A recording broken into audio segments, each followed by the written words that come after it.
Այս կադրերն այլևս անցյալում են։ Վերջին տարիներին մայիս ամսվա առաջին օրը նման շքերթներ չեն կազմակերպվում։ Փոխարենը մայիսի 1-ը մեր երկրում հայտարարված է ոչ աշխատանքային օր։ Այսօր աշխատավորների համերաշխության միջազգային օրն է։ 1886 թվականի մայիսի 1-ին ամերիկացի բանվորները գործադուլ կազմակերպեցին, պահանջելով 8-ժամյա աշխատանքային օր։ Գործադուլն ավարտվեց ոստիկանության հետ այրունալի բախումներով։ 1889 թվականին երկրորդ ինտերնացիոնալի Փարիզի կոնգրեսը որոշեց ամեն տարի մայիսի 1-ին ցույցեր կազմակերպել ի հիշատակ Չիկագոյի բանվորների ակցիայի։ Աշխատավորների համերաշխության միջազգային օրն առաջին անգամ նշվեց 1890 թվականին Ավստրո-Հունգարիայում, Բելգիայում, Գերմանիայում, Դանիայում, Իսպանիայում, Իտալիայում, Միացյալ Նահանգներում, Նորվեգիայում, Ֆրանսիայում, Շվեդիայում և մի շարք այլ երկրներում։ Այս օրերից միայն հիշողություններն են մնացել։ Այսօր մարդիկ շքերթների մասնակցելու փոխարեն երազում են լավ վարձատրվող աշխատանքի ու բարեկեցիկ կյանքի մասին։ Սա կյանքի պահանջն է, բայց չէր խանգարի նաև տարվա մեջ գոնե մեկ անգամ կյանքի կոչվեին մայիս 1-յան երբեմնի поханջները։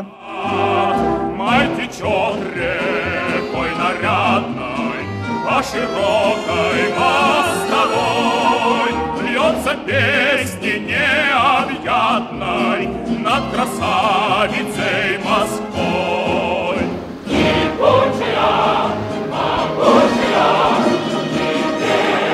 Այս երգի ձայներն ու հազարավոր մարդկանց բացականչությունների արդյունքում առաջացած աղմուկը գալիս է ավելի քան 30 տարվա հեռվից։ Վանաձորի հայքի հրապարակը այն հրապարակներից է, որտեղ շատերը մեկ մարդու նման մայիսի 1-ին դուրս էին գալիս շքերթի ու օրը տոն դարձնելու համար չէր խնայվում ոչինչ։ 30 տարի անց մայիս 1-յան տրամադրություններով հրապարակ գուցե չգտնվի, բայց հիշողություններ ինչքան ուզեք։ Շատ լավ է սովետական միության ժամանակ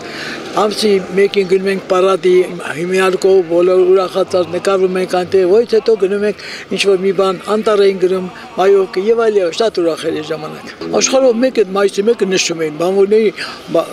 միջազգային տոնն էր, դա աշխատավորների եւ բանվորների միջազգային տոնն էր կոչվում, բոլոր երկրներում այդ տոնը կատարում էին։ Հետաքրքիր է Երևանում պարադ եղելա թե չէ, տոն գոնե աշխատավորների թվից եղելա թե չէ։ Չի եղել, դժբախտաբար, ափսոսում եմ, որ չի եղել, լավ կլներ որ լիներ։ Մայիսի 1-ը սիրում սովետական կարգերի ժամանակ, որ դպրոցական ժամանակ դասատուն պարտադրում էր եւ դիրեկցիան, որ մենք գնանք շքերթին, դրոշակներով։ Այ դա գեղեցիկ օր էր եւ հիշում եմ, որ մայովկա էին գնում, ամսի 2-ի օրը։ Այսօր ասպաստա այդ բոլոր տրադիցիաները շարունակվեն։ Հին ժամանակները բոլոր մայիսի 1-երը նույն ձևով են ընթացել, նույն ձևով, այսինքն շքերթ, տրիբունա, չեստ։ Բաց հետ նոր կոշիկներ եք հագնում, որպես այդ կոշիկները սանդալ են առնում, մեր ծնողները սանդալ, որպեսզի ճրճրոց լսեն կոշիկները, այ դա իմ տպավորության մեջ մտածա։ Հետարքիր էր, մեր ժամանակ հետարքիր էր։ Ժամանակներն անցա փոխվեց այսօր։ Պարադե բաներ գնում ենք, եղանցը տանում ենք փուչիկ-մուչիկով, ուրախանում են, ժողովուրդը ուրախանում է։ Դե մենք աշխատում ենք այն ժամանակ գործարանների ֆաբրիկաները, դուրս էին գալի այս օրերի շքերթի։ Հիմնարկով գնում էինք, նրանց հետո գնում Վանաձոր ուտել խմելու, քեֆանելու։ Հիշողություններն այսպիսին են, որոնք մեկնաբանության կարիք չունեն։ Սարգիս Գոքորյան, Լիաննա Մխիթարյան, Արտակ Բրուտյան, մայիս 1-յան մոլորակ։